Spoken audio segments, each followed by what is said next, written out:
Sam Mitchell was charged with trying to slow down Kobe Bryant on that night, and he and his Raptors in LA. What's going on Instagram? 81 points. You just don't. It's February 24th today. What stands out to you all these years later? Sitting there watching NBA TV. There's a lot of folks down in California right now. Descending upon the Staples Center. In a couple of hours, we're going to see the memorial tribute for Kobe Bryant. So as I sit here and watch the legacy of a man who, now that all of a sudden we want to give him roses because he's gone, I want you to focus on trying to give roses to the people that you love that are alive today. But with all that being said, I really wanted to get on here and talk about Dak Prescott. So looking at the media over the last couple of days, it's, everybody, I've said this since last year. If you go back on YouTube, check it out. Once Jerry Jones writes Dak Prescott a handsome check, the internet's going to break, right? But at some point, as that number is growing, that's affecting your chances. But now all of a sudden it seems that we have Cowboy legends that are still walking this earth today that want to become pawns in this conversation about this man's paycheck. Now, whether Jerry Jones decides to pay him or not, that's on him. I firmly believe that Dak Prescott will get signed. I do know that the Joneses and the Cowboys use the media in every opportunity that they can to further their brand, their reach, and their overall value estimation as a organization. It's big business. So Emmitt Smith has came out and voiced his opinion on what Dak should do. And if I remember correctly, Emmitt Smith taught us that Jerry Jones is actually the king of leverage. When we go back to look at how he done his deal, and you can go back on IGTV and you can see that video that I posted here too as well about that, that's got him talking about that. So I find it ironic now, and this is no slight to Emmitt. I want to paint a bigger picture here for everybody to see, because there's things going on around that people are not really paying attention to. I'm trying to hip you to a little bit here. And it's unfortunate.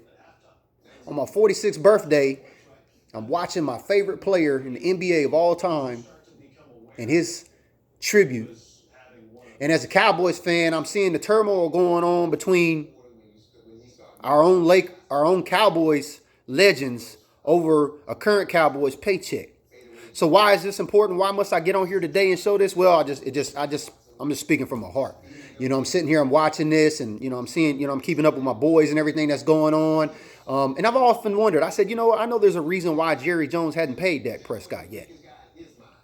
I firmly believe he will get paid very soon. But I find it highly ironic that now, shout out Boss Cowboy, he just posted this, put this up about Darren Woodson coming to Dak's defense, saying that if you in Dak's bag, it ain't none of your business. And Darren Woodson actually met at the Go NFFC there in Dallas in 2017. Shout out D. Woodson, man. You know what I mean? Got a picture there with him. So very cool dude. Haven't got a chance to meet Emmitt yet. But now we have Cowboy greats, which Darren has a desk in the Star. He's got a real estate gig there with Cowboys. And you got Emmitt, previously going off fire. I said Dak should take a hometown discount. What side of the fence are you on? That's what I need you to decide today.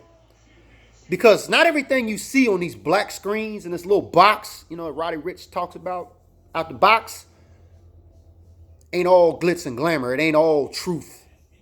A lot of it's smoke and mirrors. So what does this really mean? Quite frankly, I'm just fucked up today. My 10-year-old son's named Bryant. We're watching the legacy of this guy. And now we see all of these conspiracies coming out about LeBron killed Kobe and all the mess that's all over the internet to keep your ass confused. But the truth is out there and information is free and you got to find it. So let's circle back. Dak Prescott most likely is going to get paid by the Dallas Cowboys. Now, half the fan bases okay with that and the other half is not. And now we got Cowboy greats in the conversation arguing in the same regional location about what Dak should or shouldn't get paid. What part of the game is that? That if you wore a star on your helmet and if you're still eating off the fruit of that tree today, do you have the right to go out there and talk about these types of things? And that goes for Emmett, that goes for Darren also. But I will tell you this. Big business is kind of like chess. You don't just think one move ahead. You don't just think 2 moves ahead. You got to think 3 and 4 moves ahead. You got to have vision. You got to know what your opponent's trying to do to you. And you got to have a strategy to be able to execute your game plan in order to win against that. And Dak has bet on himself. Dak has become bulletproof because I've said this time and time again. He was always one play away from being unserviceable last season. And then what would we do? Cooper Rush.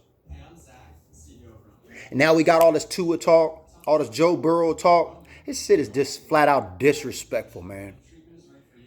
But I say that to say this, Cowboys Nation, especially all my Cowboy Laker fans out there today that are grieving with me. You got to pay attention, man. You got to pay attention to what's going on because there's some things going on around here a lot of people ain't trying to make no sense out of. But I challenge you to open your eyes and be able to try to make some sense of it. So don't get caught up on the social organism of things. That's all social media. It's all vibration. It's all energy, right? Talk about this in a couple videos back. It's eating people up. You got to learn to disconnect. You got to learn to get away from it. But more importantly, you got to know how to read through the bullshit. And for everybody that's coming out here and jumping on this Dak bandwagon and stuff, talking about he needs to be traded and all of that stuff, how about we give the man roses for what he's done for us to this day? Because tomorrow is never promised. And more importantly, are you the one paying Dak Prescott? Emmitt Smith? Anybody else? Darren Woodson? Are you guys the ones that are paying Dak Prescott? It's messy, y'all. And I'm going to tell you what. The 1% of those folks that are in charge, they're the ones making it messy. And guess what tools they're using in the pawn game of chess? These black screens. These black mirrors. These little boxes. They got you confused. So I know this is about 30,000 feet for some of y'all Cowboy fans that are out there today, but I had this on my heart. I had to come on here and get this off because it just don't stop, man. So don't be surprised probably in like the next week we find out what's happening because now all of a sudden the CBA, the NFLPA, and all this stuff, you know what I mean? The Cowboys, you know what I mean? We're getting ready to come into the combine this week on Thursday. Stay tuned, Cowboy Nation, but more importantly, stay tuned to WIIFM. What's in it for me? Because when you get confused by all these messages and all these strategies that the 1%ers use on these devices, they got your ass confused. Keep it real. Don't talk on the next man's bag because if you're too busy getting your own, you ain't got to worry about the next man.